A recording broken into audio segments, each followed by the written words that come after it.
E eu vou narrar um desses casos agora para vocês. No capítulo 2 do livro Aconselhamento de Casos Difíceis, vai trazer a história de Mariana, que tem como título a história Mariana e sobrevivendo ao abuso sexual. A conselheira bíblica que atuou com ela é a Laura Hendrickson. E ela vai contar aqui, nas primeiras páginas, como que a Mariana chegou até ela. Nós vamos ler as páginas 36 a 40 para descrever esse quadro tão tenebroso no coração do homem, no coração, no caso aqui, da Mariana. E, em seguida, nós vamos ler lá no final, já na página 60, nós vamos ler só a página 60 para apresentar as palavras finais, os desfechos que teve no processo do aconselhamento. E nós vamos ver, irmãos, como que essa Mariana, se chegasse em qualquer igreja evangélica, com esse quadro, com esse tipo de problema, iria exigir uma alta convicção da suficiência das Escrituras, um alto preparo de um conselheiro bíblico habilitado, preparado para tratar casos difíceis como esse. E vamos ver então essa narrativa. Página 36. A história de Mariana. Mariana era uma mulher casada de 45 anos de idade, com um histórico de severo abuso sexual na infância, que recebeu psicoterapia para transtorno de identidade dissociativa, TID, durante 20 anos. Ela também fora diagnosticada com transtorno bipolar quando seu pastor a encaminhou ao Instituto de Aconselhamento Bíblico e Discipulado, IBCD. Apesar de Mariana ainda estar tomando um antidepressivo e 2 medicamentos estabilizadores de humor, ela havia parado sua psicoterapia para o TID e tinha sido aconselhada por seu pastor por 2 anos antes de vir ao IBCD, que é o Instituto de Aconselhamento Bíblico e Discipulado. Então, só um breve comentário. Ela tinha passado por 20 anos de psicoterapia, tentando tratar o diagnóstico de identidade dissociativa, que é a existência de múltiplas personalidades, segundo a classificação da psicologia. E depois ela passou a ser aconselhada por um pastor durante 2 anos, e o pastor achou por bem encaminhar ela para um instituto bíblico de aconselhamento e discipulado, aconselhamento bíblico e discipulado lá nos Estados Unidos. Vamos continuar a leitura. Mariana era a terceira de 6 filhos nascidos em uma família intacta da classe média. Seus pais contavam repetidamente à família que Mariana não era filha de seu pai biológico, mas sim o produto de um estupro de sua mãe cometido pelo avô paterno de Mariana. Mariana também recebeu a informação de que sua mãe se recusou a trazê-la para a casa da maternidade após o seu nascimento. Sua tia Sofia, cunhada do seu pai, levou-a para sua própria casa e deu nome a ela. Mariana foi devolvida à casa de seus pais enquanto ainda era uma infante, mas sua mãe nunca a aceitou. O pai de Mariana, um alcoólatra, a molestou pela primeira vez quando ela tinha 4 anos de idade. No caso, o padrasto dela, né? Porque o pai é o pai de criação, né? Porque o que gerou ela foi o avô paterno, infelizmente. Este abuso continuou regularmente pelos próximos anos, enquanto seu pai mantinha um relacionamento sexual com sua mãe, a qual deu à luz a outros filhos. Após uma terrível briga entre seus pais, quando tinha por volta de 7 anos, Mariana foi dada a seu pai por sua mãe para servi-lo sexualmente. A partir daí, Mariana e seu pai compartilhavam um quarto, enquanto sua mãe dormia com as irmãs de Mariana. A família se mudava frequentemente de cidade em cidade, a fim de esconder o segredo tenebroso. Mariana era maltratada fisicamente e verbalmente por sua mãe. Era negligenciada, despida e espancada. Era trancada em armário e privada de comida. No Natal não recebia nenhum presente. Sua mãe disse-lhe que era má, que Deus a odiava e a proibiu de orar e de ler a Bíblia. No entanto, algumas vezes, tia Sofia conseguia levá-la à igreja. Mariana se lembra de amar Jesus desde cedo na infância e de experimentar sua presença e conforto enquanto estava sendo molestada e abusada. Porém, porque sua mãe a ensinou que Deus requeria perfeição e punia duramente a desobediência, ela internalizou uma cosmovisão legalista, regida por uma deidade dura e ausente de graça. Tia Sofia se mudou com seus filhos de volta à sua terra natal, na América do Sul, quando Mariana tinha cerca de 10 anos de idade, levando consigo o único relacionamento amoroso que Mariana experimentaria até quase se casasse. Em seus anos de adolescência, Mariana começou a se cortar, adotou comportamentos de anorexia e bulimia e lutou contra a depressão. Finalmente fugiu de casa para frequentar a faculdade, contudo encontrou dificuldades uma vez que lutava com um intenso senso de vergonha e indignidade. Ela tinha o hábito de ficar acordada a noite toda a fim de evitar ter pesadelos em um quarto com outras pessoas e evitava tomar banho ou se vestir na presença de qualquer um. Enquanto estava na faculdade, Mariana encontrou seu futuro marido, Leon, e passou a viver com ele. Ele sugeriu que ela não sentiria tanto medo e vergonha se eles fossem casados.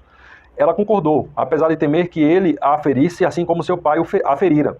A despeito de seus temores, os dois se casaram, logo decidiram ter filhos. Quando sua primeira filha tinha 4 meses, Mariana ligou desesperada para sua mãe para perguntar o que deveria fazer para que ela parasse de chorar. Sua mãe exclamou incredulamente: "Ela tem 4 meses e ainda está chorando? Coloque um travesseiro sobre seu rosto e até ela parar.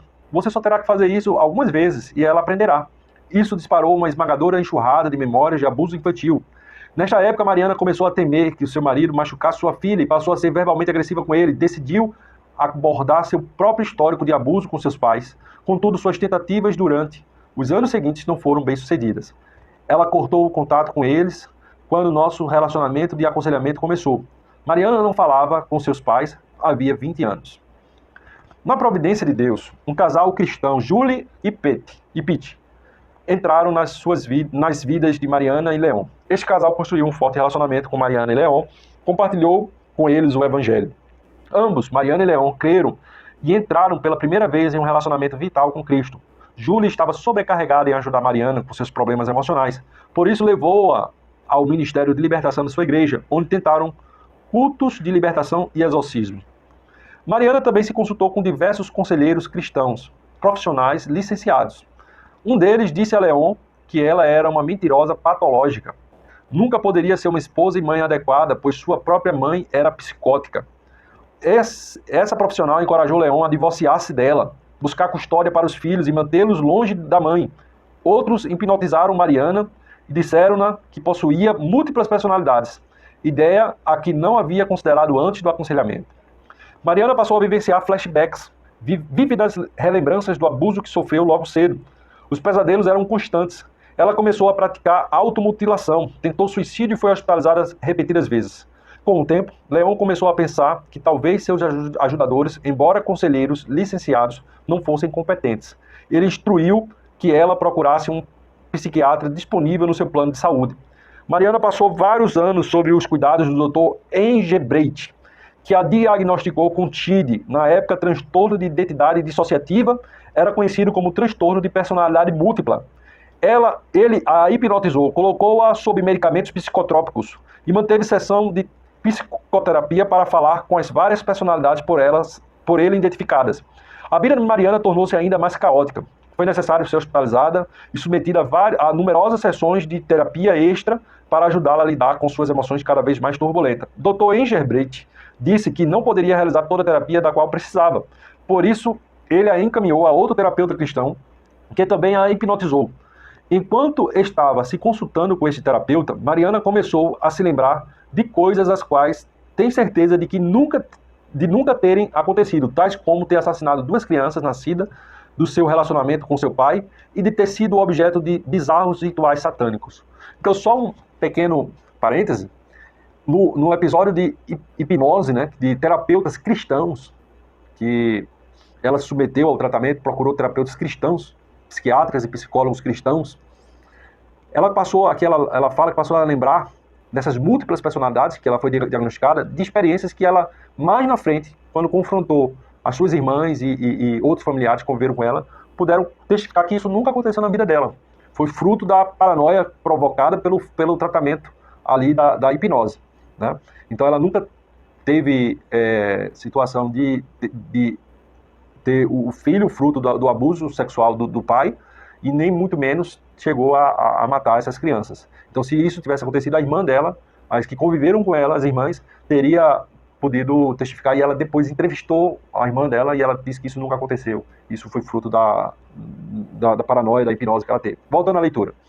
Logo passou aos cuidados de Dr. Freeman, um psicólogo cristão, que publicaram um livro sobre personalidades múltiplas e abusos com rituais satânicos. Ela se consultou 3 vezes por semana, por aproximadamente 8 anos. Veja, irmãos, que extensão. O tratamento administrado por ele consistia em uma colagem de novidades terapêuticas do fim do século XX. Ele a hipnotizou e a conduziu através de memórias de cura. onde era encorajada a relembrar cada detalhe do seu abuso, enquanto visualizava Jesus presente na cena para confortá-la. Ela descreve o vívido processo iniciado por Dr. Freeman como sendo 10 vezes mais doloroso que o abuso inicial. A sobreposição de Jesus em sua memória nunca pareceu verdadeira para ela. Ironicamente, ela compartilhou com o Dr. Freeman, que tinha experimentado a presença confortante de Jesus durante o abuso quando criança. Ele lhe disse que aquele, na realidade, não era Jesus, mas um efeito do transtorno dela. Embora Mariana tenha sido instruída a suprimir suas outras personalidades, exceto quando estivesse durante as sessões de terapia, ela começou a experimentar numerosos episódios na vida diária onde essas outras personalidades assumiam algo que nunca tinha acontecido antes da terapia começar. Com o tempo, esses alter egos tornaram-se cada vez mais distintos da própria Mariana, cada um com seu nome, interesse e desinteresses, tom de voz, estilo de se vestir e até sua própria letra escrita. Finalmente foram diagnosticadas com 35 personalidades e o Dr. Freeman criou uma tabela que descrevia as características de cada uma e a maneira como se relacionavam umas com as outras. Mariana foi encorajada a deixar que elas emergissem na terapia para cada uma poder falar com o Dr. Freeman, repetidas vezes, sobre os traumas que experimentaram. Às vezes, 2 ou 3 dessas personalidades eram chamadas para discutir eventos juntos, já que muitas delas supostamente tinham memórias sobrepostas. Essa abordagem resultou em Mariana reviver dolorosamente cada memória várias centenas de vezes. Não é surpreendente que ela tenha caído ainda mais em uma deterioração emocional, marcada por mudanças violentas de humor e crises constantes. Ela havia sido assegurada de que pioraria antes que houvesse melhora, por isso continuou a terapia. Por fim, Dr. Engelbert deixou o plano de saúde de Mariana após conduzir sessões de hipnose e monitorar seus tratamentos antidepressivos por vários anos. O cuidado de Mariana foi passado ao Dr. Zimmer, diagnosticando-a mais tarde com transtorno bipolar e prescreveu medicações adicionais. Ao saber mais sobre o tratamento do Dr. Freeman, o Dr. Zimmer tentou persuadir Mariana a parar de vê-lo. Por sua vez, o Dr. Freeman acreditava que os remédios de Mariana estavam interferindo em sua psicoterapia e instou-a a parar de ver o Dr. Zimmer. Mariana continuou com os 2 tratamentos, pois os remédios diminuíam suas emoções, mantendo a esperança de que sua terapia traria eventualmente a tão esperada cura. Tanto seu marido, Leon, quanto sua amiga Julie compareciam a todas as sessões que Mariana tinha com o Dr. Freeman. Foi pedido a Leon que aliviasse Mariana de suas responsabilidades domésticas, para que ela ficasse liberada para trabalhar em período integral em seus traumas, e ele assim o fez. No entanto, ao invés de ajudá-la, essa perda de responsabilidade produziu ainda mais deterioração nas emoções e no comportamento de Mariana. Por fim, já não era capaz de entrar em sua própria cozinha sem experimentar flashbacks dos maus tratos que sofreu de sua mãe. Igualmente incapaz de tomar banho sem reviver os estupros praticados pelo seu pai. Por fim, ficou fora da cozinha e parou de tomar banho. A próxima coisa dita pelo Dr. Freeman foi que ela precisava vivenciar uma infância feliz com uma boa mãe. Então, com a anuência de Leon, Mariana deixou a ele e a seus filhos e se mudou para a casa de Julie e Pete. Juntos, essa nova família reencenou a infância de Mariana, começando com a primeira infância, com Julie sendo sua boa mãe, Mariana tendo lembranças de brincar de chá, brincar de vestir e chamar Julie de mamãe. 4 meses mais tarde, Leon já não estava mais a bordo desse barco. Ele deu um ultimato a Mariana, ou voltava para casa e para o casamento, ou tudo estava acabado. Ela voltou para casa, mas a turbulência continuou. Ela lutava com seus papéis de esposa e mãe, nunca mais conseguiu reassumir suas responsabilidades domésticas e continuou a ter inúmeros flashbacks e crises emocionais.